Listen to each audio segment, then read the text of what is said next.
Correct?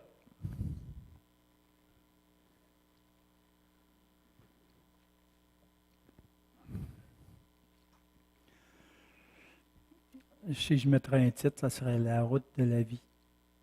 On va prendre nos Bibles, puis on va aller voir Jean 14, verset 6. Jean.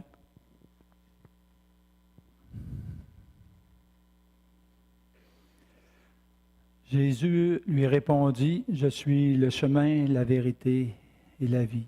Personne ne peut aller au Père autrement que par moi. » Il y a une suite logique dans ces trois choses. L'un conduit à l'autre.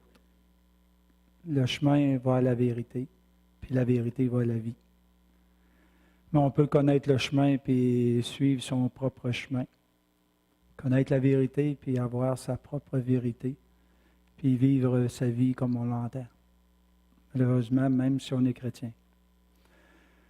Savez-vous, pour connaître vraiment ces trois choses, personnellement, il faut être complètement immergé dans chacune d'elles. Puis comment réaliser ça? Bien, il y a un petit mot dans la Bible. Il est dit 195 fois. C'est « en lui ». Colossiens 2. Ça dépend des versions, là, mais j'ai pris celle-là qui ressemble le plus, qui en parle le plus. Versets 6 à 10. C'est marqué, « Vous avez reçu le Christ Jésus comme Seigneur. Eh bien, vivez unis à lui. Plongez vos racines en lui. Construisez votre vie sur lui. Restez solidement dans la foi qu'on vous a apprise et remerciez Dieu avec beaucoup d'ardeur. Or, c'est en lui seul et en son corps. Souvent, on va prendre en lui seul, mais aussi en son corps qui représente l'Église, que réside réellement et d'une manière permanente toute la plénitude de la divinité. Dans la communion avec lui, vous participerez, vous aussi, à cette plénitude et vous atteindrez votre plein épanouissement, car il est le chef de toute souveraineté et de toute puissance. Un petit mot bien important en lui. Puis pour mieux comprendre ça, une illustration. À l'aéroport, c'est une petite histoire. Quand vous vous dirigez vers l'avion, vous y allez avec vos propres capacités. Vous grimpez les marches, puis vous vous asseyez confortablement. Tout repose sur vos propres efforts. L'avion se dirige vers la piste d'envol. Elle prend de la vitesse. À une certaine vitesse, l'avion décolle. La force de gravité essaie de vous maintenir au sol, mais il y a une autre loi qui rentre en ligne de compte. C'est la loi de l'aérodynamique. Elle est plus forte que la loi de la gravité. Vous ne connaissez rien de cette loi-là, mais ça n'a pas d'importance. Des millions de gens lui font confiance. Vous volez triomphant dans les airs. Le triomphe de l'avion, c'est votre triomphe. Sa vitesse devient votre vitesse. Tout ce qui est à lui devient le vôtre, parce que vous êtes dans l'avion. C'est la même chose avec Jésus. Quand vous êtes en lui, bien vous êtes le chemin, vous êtes la vérité, puis vous êtes la vie. Pas mais c'est, pas pour dire que vous prenez la place de Jésus, vous êtes seulement les passagers du message. C'est de là l'importance de cet enracinement en lui. Jean 15, verset 5. Vous le connaissez beaucoup.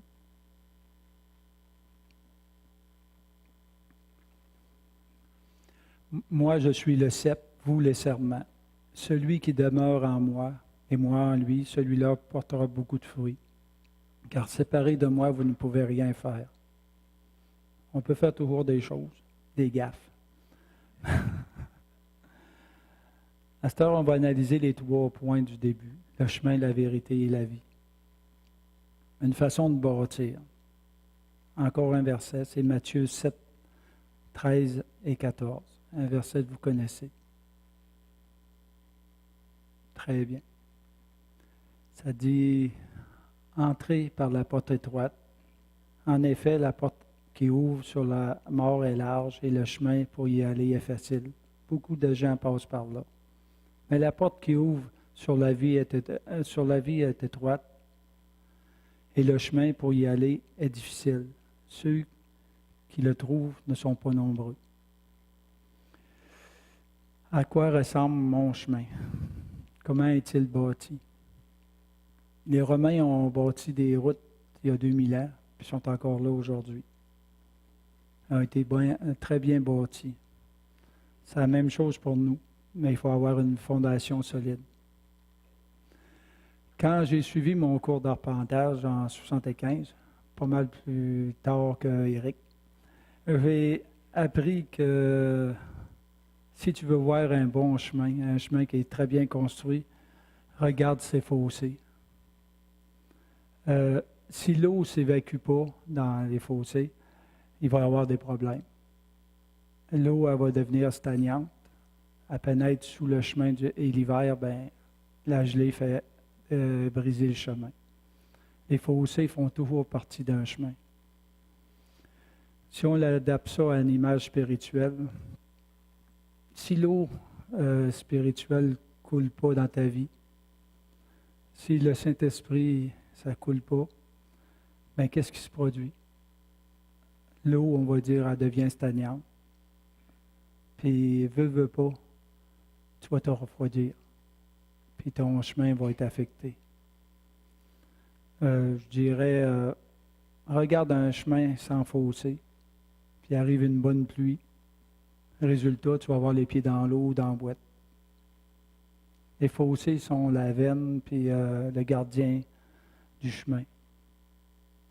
En même temps, c'est un avertisseur. Parce que si tu dévies ta route, c'est comme tu vas chuter. Sans fossé, tu vas perdre ton chemin. Puis pour connaître vraiment un bon chemin, il faut que tu aies la soif continuelle de Dieu. Jean 4, 14. Mais celui qui boira de l'eau que je lui donnerai n'aura plus jamais soif. Bien plus, l'eau que je lui donnerai deviendra en lui une source intarissable qui jaillira jusque dans la vie éternelle. Une autre petite histoire, c'est sur le chemin, le bon chemin. C'est un missionnaire qui devait aller vers un village éloigné. On lui donna un guide, car il fallait traverser la jungle. Quand il a commencé leur marche, au départ, le chemin était visible et facile. Et ensuite, ce fut la jungle. Il n'y avait plus de chemin apparent. Le guide devait tailler la végétation et le sous-bois, épais avec sa machette. À cela, énervé devant tous ses efforts, le missionnaire lui demanda, « Mais où est le chemin? » Et le guide lui répondit, « Je suis le chemin, vous n'avez qu'à me suivre. » Jésus est le chemin qui mène au ciel. Suivez-le, là-haut, c'est là que vous irez. Tout ça repose sur une foi infaillible, une confiance de celui qui est en avant. Mais le suivez-vous. Deuxième item, la vérité. Jean 8, 31 et 32.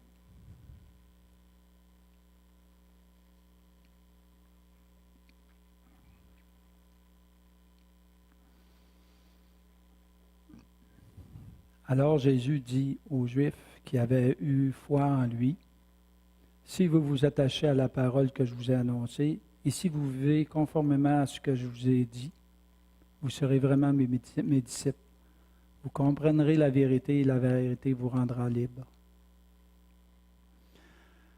Après avoir fait un bout de chemin, tantôt, et surtout pour continuer, il faut avoir la foi. Mais je vais mettre une petite parenthèse avant, là. Dernièrement, nous avons eu des messages, on va dire, prophétiques avec M. Favreau, je pense que c'est André, puis Cathy, je ne me rappelle plus le nom. C'est moi. OK, c'est ça, Cindy. Qui s'en vient quelque chose de nouveau. C'est quoi, je ne sais pas. peut-être une grande implication de l'Église à l'extérieur de l'Église, on verra. Mais une chose, c'est qu'on va avoir des pas de foi à faire. On aura des choix aussi. Ça peut amener de la crainte ou de la peur, mais aussi des miracles, des guérisons, des prodiges, on peut en mettre, etc. Puis, il m'est venu un verset après ces messages-là. Je pense que c'est pour l'Église. On pourrait dire que c'est prophétique ou une impression. C'est à vous à en juger de toute façon. C'est Josué 1,9. Ça dit, « Je t'ai donné cet ordre. Prends courage et tiens bon. Ne crains rien et ne te laisse pas effrayer. Car moi, l'Éternel, ton Dieu, je serai avec toi dans tout ce que tu entreprendras. » Les choses nouvelles, ils font parfois peur. Peu importe le nombre d'années qu'on a dans le Seigneur. Regardez le verset qu'il y a là. Josué, là, ça faisait combien d'années qu'il était avec Moïse? Ça faisait au moins 40 ans, minimum. Puis, mais Dieu, il a dit, ne t'effraie point. Ça veut dire qu'à quelque part, quand il arrive à un nouveau défi, ben, on peut avoir peur. Je pense que c'est normal aussi. Pourtant, s'il y avait quelqu'un qui était proche de Dieu, c'était Josué. Quand Moïse sortait de la tente, lui, il restait là. Il était toujours imprégné de la présence de Dieu. C'est toujours une question de foi. Ça peut arriver aussi qu'on ait des craintes devant l'inconnu. Dieu, parfois, il nous enlève de notre zone de confort pour voir si on a vraiment encore la foi comme au début. Des fois, je me posais ces questions-là. Je dis, j'ai-tu plus la foi en Dieu ou plus la foi en mes moyens? On peut se poser toute la même question. Je crois que cette parenthèse-là que j'ai prise, ça entrait bien dans le chemin de la foi que j'emmène comme Église. Là, je vais fermer la parenthèse. On va continuer avec la vérité. La vérité, c'est la parole de Dieu. Donc, sur le chemin de la vie, on a à respecter des règles. Sinon, ça peut être dangereux. J'aime ça faire des parallèles, ça vous le savez. Donc, je vais vous embarquer dans une voiture fictive et faire un voyage. Dans la vraie vie, sur la route, il y a des pancartes à respecter. La même chose dans le spirituel. Il y en a qui sont faciles, puis d'autres moins. Avant de prendre la route, il faut prendre, aujourd'hui, on va prendre un GPS. Moi, j'ai marqué une map. Il faut toujours lire les bonnes indications pour savoir où on va. Pareil. Lisez-vous votre parole régulièrement. Sinon, vous ne saurez pas où vous allez. Avez-vous un bon copilote spirituellement pour vous indiquer la marche à suivre? Comme le Saint-Esprit, vous y allez par vous-même. Bon, on est prêt, on va décoller. Il y a des petites questions. La première, c'est quel est le premier panneau que vous voyez quand vous embarquez sur une route nouvelle?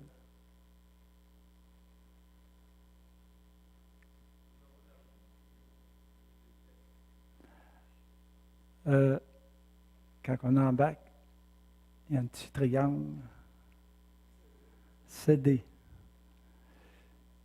Une des premières choses qu'on faut apprendre à la vie chrétienne, c'est céder. Parfois, notre orgueil nous empêche de prendre au sérieux cette pancarte-là spirituelle. Qu'arriverait-il si, dans le naturel, on ne tiendra pas compte de cette pancarte-là? Pour arriver des accidents. Deuxième pancarte. C'est quelle?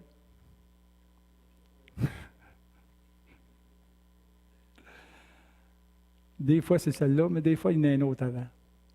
Elle, avant, c'est le choix de votre destination, puis le kilométrage, la distance. Exemple, on va marquer Pressac, 29 km. Parfois, c'est long, puis des fois, c'est court. Avez-vous remarqué que dans le mot destination, il y a le mot destinée? Je dirais spirituellement, cette pancarte-là, c'est votre destinée et le temps que Dieu vous a donné pour l'accomplir. Donc, on n'a pas de temps à perdre. La parole de Dieu dit, rachetez le temps. Vous avez des dons. Faites-en profiter les autres. Puis l'âge n'a rien à voir là-dedans. Jean il a écrit l'Apocalypse à l'âge de 90 ans. Qui veut le battre?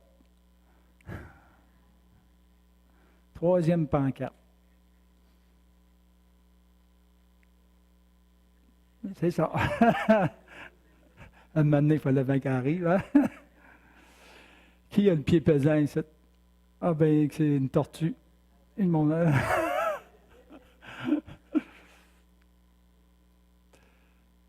Il y en a qui roulent. Dans votre cheminement spirituel, on rencontre parfois des gens qui veulent aller trop vite et croient tout connaître. Puis des fois, ils se révèlent le nez. Puis d'autres, ben, toute leur vie spirituelle, on va dire, ils vont être toujours au lait. Un conseil, respectez-les. Et ils sont là pour votre formation. Puis même si parfois, ben, ils peuvent, on va dire, taper ses nerfs, ou bien quelque chose de quoi. Ce sont vos frères et vos sœurs. Puis l'amour pardonne tout. Puis peut-être qu'il n'y a pas si longtemps, vous faisiez partie d'un de ces deux groupes-là. Quatrième pancarte. Je dirais non, pas une pancarte, ce coup-ci. Elle est fictif, on va dire. Parfois, sur la route de la vérité, il y a des feux rouges. Pourquoi?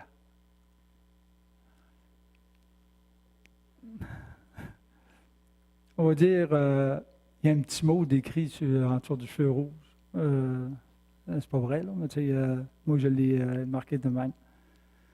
Puis, des fois, on ne veut pas le voir. Puis, on ne le voit pas bien. Ce mot-là, c'est pardonner. Parce que la lumière verte n'apparaîtra jamais si vous ne pardonnez pas. Cinquièmement, une pancarte qui marque station-service. Se ressourcer. Si dans le naturel, on passe droit à une station-service, même si on a besoin, qu'est-ce qui va se passer? Allez manquer de gaz, et vous allez rester seul. Ne jamais négliger d'aller à l'Église et jamais présumer de nos forces. 1 Corinthiens 10, verset 12.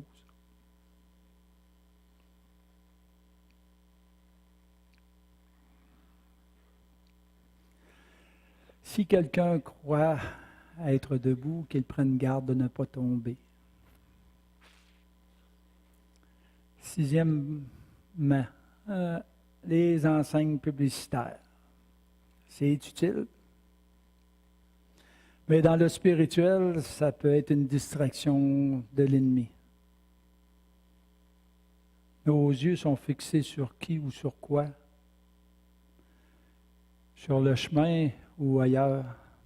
Et surtout, combien de temps? Ayez les yeux fixés sur la route. Septièmement, chaussées glissantes. Ce sont des avertisseurs de chute. Est-ce qu'on y prend garde ou on accélère? La Bible a dit, garde ton cœur plus que toute autre chose, car de lui viennent les sources de la vie. Puis s'il y a une chute, se relever, puis demander de l'aide des fois. Huitièmement, si ton cellulaire sonne, qu'est-ce que tu fais?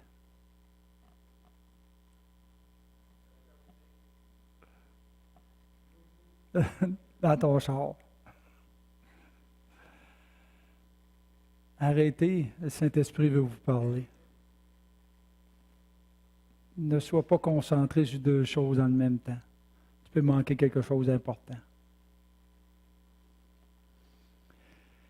Neuvièmement, danger, sommeil. Qui a essayé de rendormir au volant? Ou presque? Oh. Il y en a un qui a levé la main et il l'a baissé vite. On ne va pas personne. La Bible nous met en garde contre le sommeil spirituel. Tu peux te réveiller mort.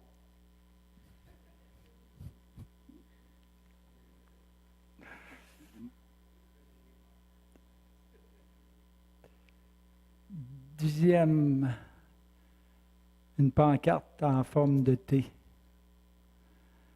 Elle t'indique que tu as un choix. Il peut être difficile. Consulte la map ou le livre, la Bible. Il y en aurait beaucoup d'autres que je pourrais emmener. J'en ai un dernier. C'est contravention. Qui, je pourrais dire, qui n'a pas eu ici? Ou qui, quand...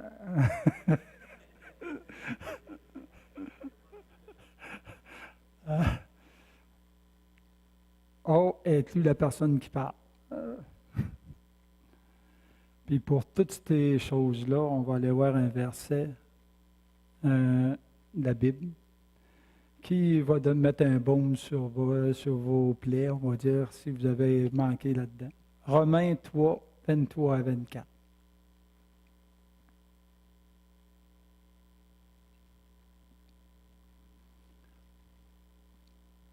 Tous, sans distinction, ont péché et ont perdu la beauté glorieuse dont Dieu avait revêtu l'homme.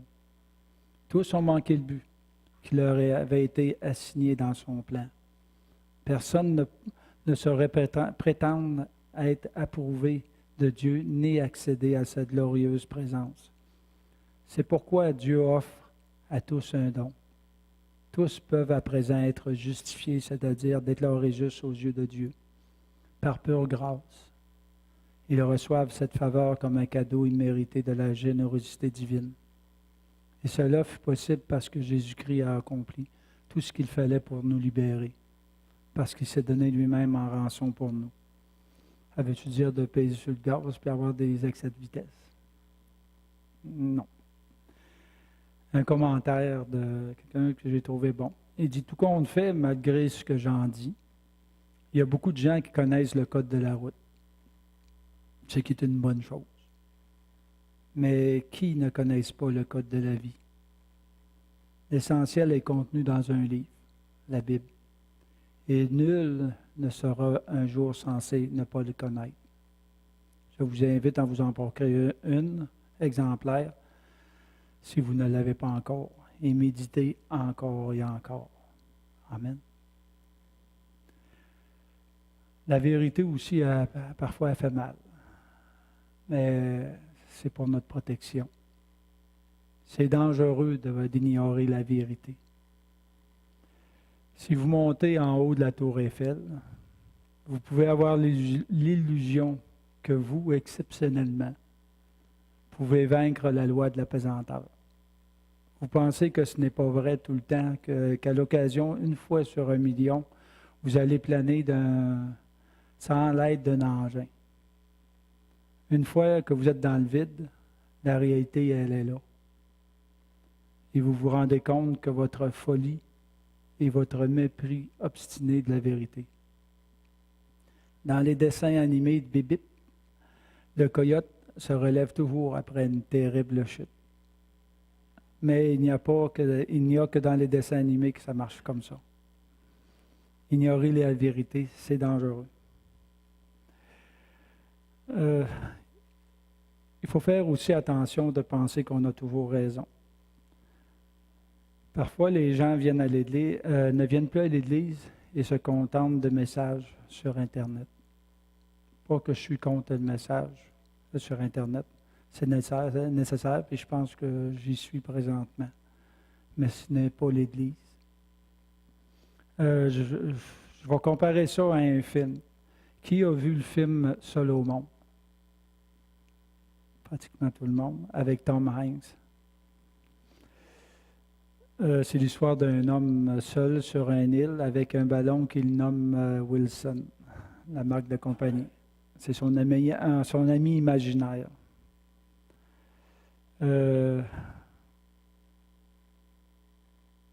Pour certains, ça peut devenir un ami imaginaire à Internet et avoir leur église. On reste chez soi en écoutant les messages qui nous font plaisir. Pas de communion fraternelle, pas de blessure, juste sa propre Église. Mais attention, si vous mettez votre foi dans ce ballon imaginaire ou dans cette Église imaginaire, imaginez une coupure indéfinie de courant. Votre Église imaginaire, elle vient de disparaître. Tandis que la vraie Église est encore là avec ses défauts, ses qualités. Puis, si on recule de 200 ans, ben, il n'y avait pas d'Internet, il n'y avait pas de TV, il n'y avait pas de téléphone. Il y avait des moyens de communication, mais les chrétiens de cette époque-là, ben, s'ils lâchaient, ils étaient tout seuls. 2 Timothée 4, versets 3 et 4.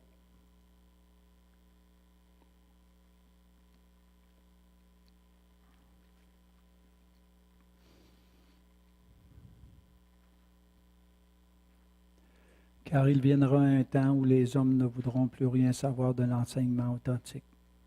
Sous l'influence de leurs désirs pour satisfaire leur convoitise, ils se choisiront une foule de maîtres. Anciennement, ils ne pouvaient pas faire ça. Aujourd'hui, ils peuvent. Ils courront de doctrine en doctrine au gré de leur fantaisie, ayant la démangeaison d'entendre des paroles qui chatouillent agréablement leurs oreilles. Ils se détourneront de plus en plus de la vérité et se rabattront sur des mythes. Pourquoi j'ai emmené ce verset-là? Je dirais que dans 5, 10, peut-être 15 dernières années, partout au Québec, dans les églises évangéliques, il y a beaucoup de gens qui délaissent leurs réunions. Parfois une fois par semaine, puis des fois plus. Je comprends qu'il y a des horaires de l'ouvrage, et puis ça, c'est une mauvaise chose. Puis il y a les vacances. Mais à travers ça, il se développe des fois des mauvaises habitudes qui s'installent. C'est dangereux. L'ennemi est très subtil. Il endort tranquillement la conscience. Certains diront, c'est pas grave de manquer une réunion. C'est vrai. Mais quand ça se rapproche, quand ça se répète de plus en plus proche, bien là, on peut se poser des sérieuses de questions. Moi, je me suis posé la question suivante. C'est qui se produit présentement au Québec? Est-ce que c'est la parole qui dit que dans les derniers temps, il va y avoir la perte de la foi? Ou est-ce que c'est le sommeil des vierges folles et sages? Puis la différence, c'est ta relation avec Dieu.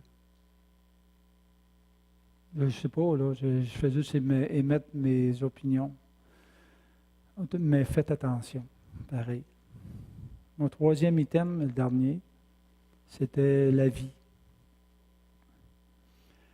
Galates 5, 25. Puisque l'Esprit est la source de notre vie, laissons-nous conduire par lui. Suivons ses indications et agissons comme il le désire, c'est-à-dire que notre vie, elle aussi, soit spirituelle. Qu'est-ce que la vraie vie? Selon le dictionnaire biblique, le mot « vie » dans la Bible n'a jamais eu le sens de vie biologique. C'est le vrai sens de la vraie vie. La définition que Jésus lui-même donne de la vie éternelle est de connaître Dieu et Jésus-Christ qu'il a envoyé par une relation personnelle, une communion personnelle. La vie trouve toujours un chemin. Savez-vous qu'après toutes les guerres, comme la Deuxième Guerre mondiale, il y a eu beaucoup plus d'hommes qui sont morts que de femmes. Mais que par la suite, il y a eu beaucoup plus de naissances d'hommes, d'enfants mâles que d'enfants femelles. Si tu le hasard, ben c'est la main de Dieu. Aussi, beaucoup de chrétiens voient la vie chrétienne comme une course où juste les meilleurs gagnent, comme une entonnoir. Avec la vision d'un chemin étroit et difficile. Mais en réalité, c'est le contraire. Quand quand disons, comment dire ça, en tout cas, je l'ai marqué, c'est, oui, un chemin étroit, mais si tu restes fidèle, ce chemin-là va te conduire à la vérité, puis la vérité, elle te rend libre. Puis après, c'est la vie. Imaginez quelle sorte de vie que Dieu peut vous donner. 2 Corinthiens 4, il dit, les épreuves que nous avons à endurer dans cette vie sont, somme toute, légères et éphémères. Elles nous préparent pour l'éternité à une plénitude de gloire dépassant tout ce que nous pouvons imaginer. Avez-vous une grande imagination? C'est plus que ça. Certaines personnes pourraient dire « je suis le chemin ». D'autres pourraient dire « je suis la vérité ». Mais personne ne peut dire « je suis la vie ». Une histoire encore fictive, puis je l'avais trouvée bonne celle-là. C'est entre les hommes puis Dieu. Un jour, un scientifique rencontra Dieu et lui dit « Nous, les humains, on n'a plus besoin de toi. Aujourd'hui, nous sommes capables de reproduire la vie. Nous sommes capables de faire des humains. » Dieu l'écoutait. Et après un moment, il lui proposa un concours. Nous allons faire un humain, pareil comme au début de la création. L'homme y a accepté, croyant que en son intelligence et en toute sa science. Comme au début, comme la Bible dit, Dieu avait pris de la terre, puis il avait créé l'homme. L'homme prit de la terre. C'est alors que Dieu, time out, l'arrêta et lui dit, c'est ma terre.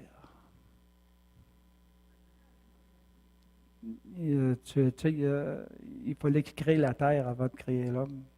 L'homme n'était pas capable. Au début, l'homme peut faire des photocopies de la vie, pas la créer. Quelqu'un, il dira, c'est ma vie après tout, je peux en faire ce que j'en veux. Oui. Elle était seulement prêtée et tu n'en as pas le contrôle.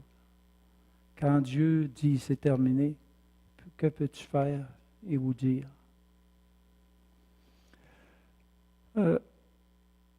Romains 12, 2.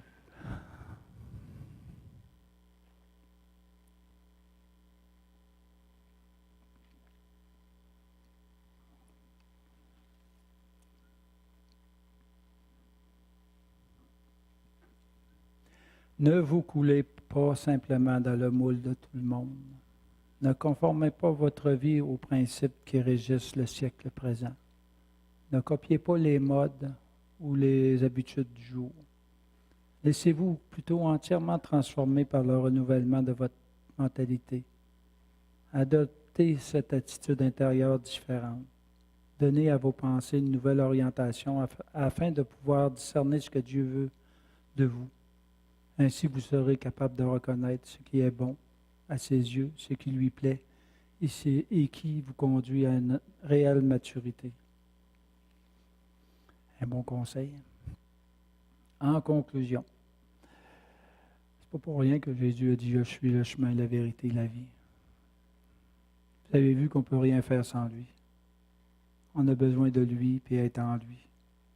Les 3 points, c'est il faut avoir une bonne fondation. Pour avoir une bonne fondation, un bon chemin, on ne peut rien faire sans lui, c'est la vérité. Puis la vraie vie, c'est une relation personnelle et profonde avec Dieu. Puis pour résumer tout ça, un dernier verset, c'est Éphésiens 2, 10.